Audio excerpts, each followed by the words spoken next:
अस्सलाम वालेकुम दोस्तों, welcome to my channel error solution tricks and courses. दोस्तों आज के लेक्चर में हम सीखेंगे अरेज टूल के बारे में कि वो क्या होता है और किस तरह से काम कर सकते हैं हम अरेज टूल में।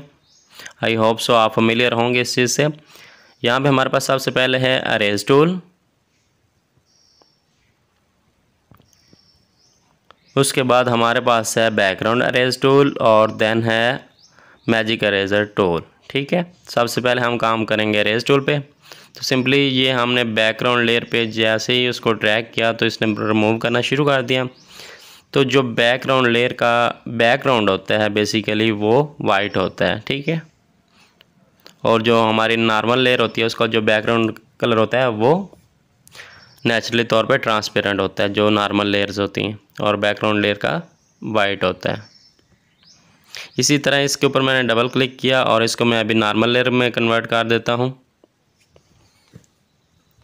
यहाँ पे आप अपने हिसाब से इसका नया नाम वगैरह सेट कर सकते हैं। तो ये देखिएगा, जैसे ही मैंने उसको नॉर्मल लेयर में कन्वर्ट करके अरेज किया तो ये देखिए ट्रांसपेरेंट बैकग्राउंड नीचे से नज़र आ रहा है हमें।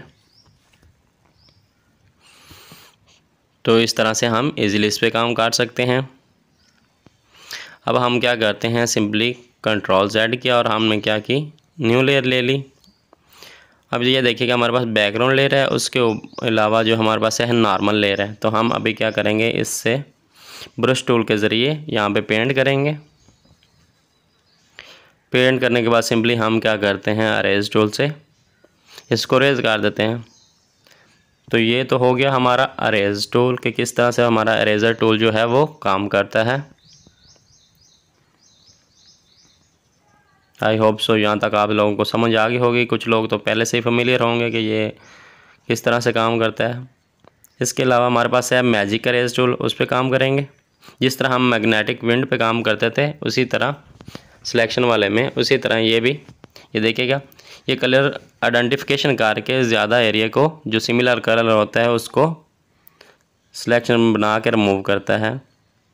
ठीक हो गया, ये देखिए उसने रिमूव कर दिया। ये थोड़ा बहुत एरिया रह गया जो वो हम नॉर्मल जो हमारे पास रेज़र है उससे रिमूव कर देते हैं। ये वाला ये क्या किया, सिंपली हमने इसको क्या कर देना है, रिमूव कर देना है यहाँ से।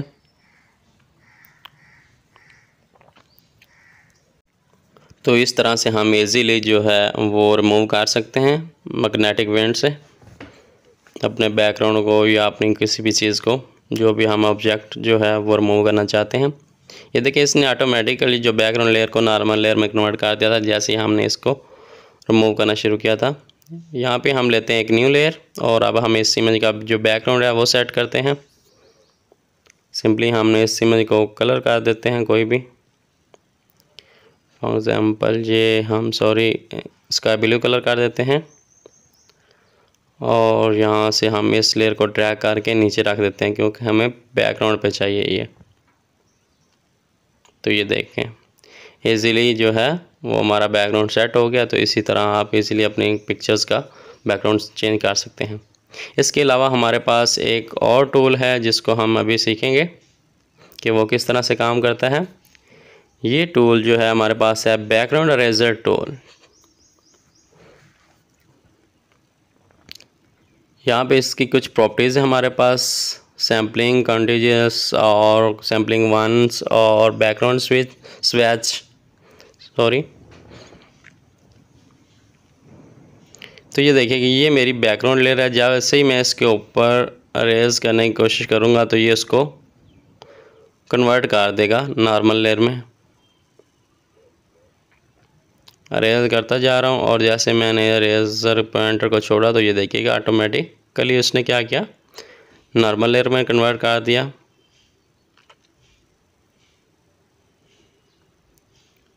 लेकिन आपको चाहिए कि आप खुद से इसको नॉर्मल लेयर में कन्वर्ट कर दें।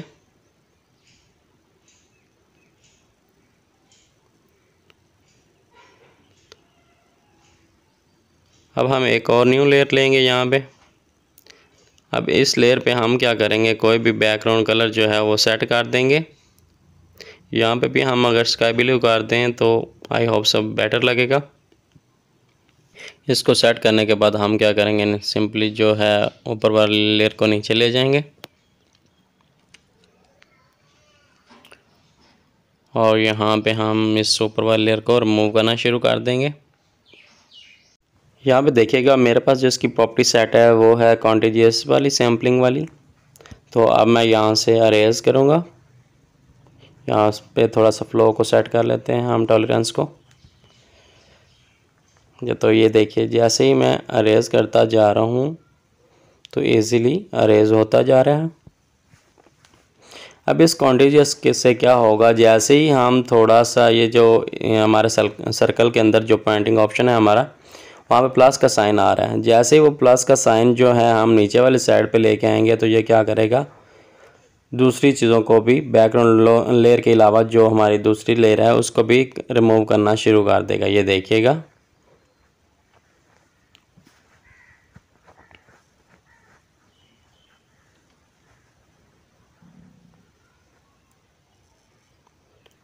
तो आप देखिए क्या हमने इसकी दूसरे सेकंड वाली जो है प्रॉपर्टी को सेट कर दिया यहाँ पे, ठीक है, सैम्पलिंग वंस। और अब हम अगर नीचे भी आएंगे तो वो उसको रिमूव नहीं करेगा। तो इस तरह आप इजीली इस पे काम कर सकते हैं, बैकग्राउंड अरेजर टूल पे भी।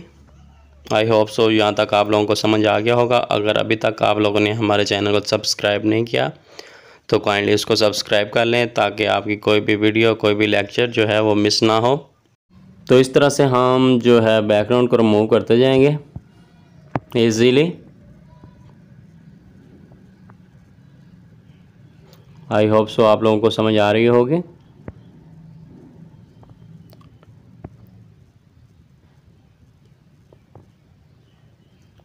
यहाँ से आप इसकी टॉलरेंस को भी सेट कर सकते हैं।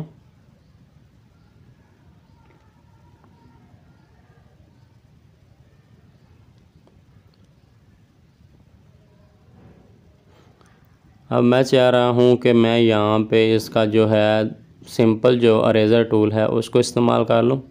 आप लोग भी कर सकते हैं इजीली, ताकि काम थोड़ा जल्दी हो जाए। तो इस तरह से हम इजीली इस काम को कंप्लीट कर सकते हैं थ्रू अरेज़र टूल के। बहुत ईजी सा टूल है। आई होप सो आप लोगों को समझ आ गया होगा यहाँ तक। ये देखिए बहुत ही ज़बरदस्त जो है वो बैकग्राउंड जो है क्रिएट हो गया। तो इस तरह से हम इजीली अपने बैकग्राउंड को चेंज कर सकते हैं। अब अगर हम चाहते हैं कि हम यहाँ पे कोई पिक्चर वाला बैकग्राउंड लेके आएँ तो सिंपली हम क्या करेंगे, हमारे पास ये है एक इमेज, इसको हम जस्ट ड्रॉप एंड ड्रैग करेंगे वहाँ पे। ये थोड़ा साइज़ कम है लेकिन आप अपने हिसाब से जो भी आप करना चाहें वो आप unsplash.com से ले सकते हैं इस तरह की पिक्चर्स। इसको उठा के हम नीचे रख देंगे क्योंकि हमें बैकग्राउंड लेयर पे चाहिए ये।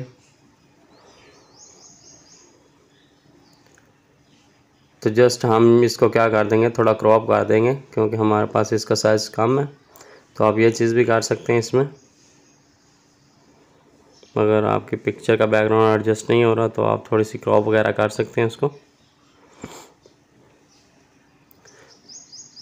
तो ये देखिएगा सिंपली हमने क्या किया, उसको क्रॉप कर दिया और डिलीट क्रॉप पिक्सल कर दिया। और ये देखिएगा तो इस तरह से आप इजीली चीज़ों को सेट कर सकते हैं थ्रू अरेज़र टूल। तो आई होप सो आप लोगों को समझ आ गई होगी। तो मुझको दीजिएगा इजाज़त। अल्लाह हाफिज़।